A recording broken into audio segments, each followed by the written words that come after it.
Mpendwa mtazamaji na msikilizaji, subscribe na kucomment na kushare linki. Tuko na Nyago ndani ya channel yetu ya Soka Africa TV.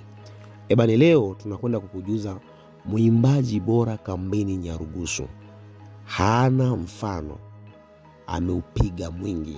Leo tuko na Nyago, kijana mdogo sana mwenye hathili ya DRC, lakini leo anazidi kutamba na vibao vyake mbalimbali.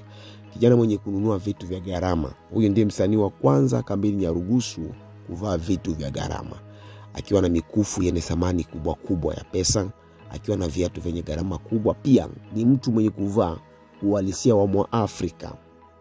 Kwanza, Nyago hana aibu na isitoshe ana uoga. Pili, ni mtu mwenye kujikubali. Tatu, anafananishwa na Diamond Platnumz kama gesi alivyojitupa Diamond Platnumz ni kama vile Nyago. Leo Nyago ameingia kwenye anga za kimataifa katika channel ya Ayo TV, kitu ambacho wengi walikuwa wanafikiria kwamba hawezi akafikia malengo haya, lakini sikuweke mbali kwamba Nyago kwa sasa ni namba 1 ndani ya kambi ya Nyarugusu na mkoa mzima wa Kigoma. Huyu ni kijana ambaye ameanza mbali sana, lakini leo amefikia katika level nzuri yenye ubora na ubunifu wa kipekee. Nikukaribishe mtazamaji na msikilizaji, endelea kumfuatilia na kufuata vipengele mbalimbali ambavyo vitakuja kujitokeza kwa mbeleni, vitakuja kukuweka kwamba Nyago ni bora kuliko waimbaji wengine, kuliko waimbaji wote wale walioko kambini ambao walianza vizuri wakawa wameshuka, lakini kwa Nyago hashuki. Pili, ni Mkongomani halisia, kwani ana bendera yake na akiwa anamiliki pikipiki yake yeye mwenyewe aliweza kujinunulia kupitia nini?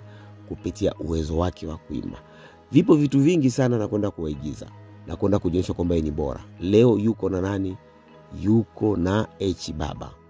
Akishikilia bendera ya DRC, anaitambulisha DRC. Pia vile vile ni mkimbizi mwenye uwezo na mwenye hana uoga.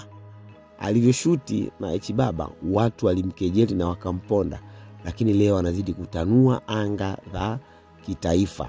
Ina maana kwamba Dar es Salaam, sehemu mbalimbali wanahitaji vitu vyake.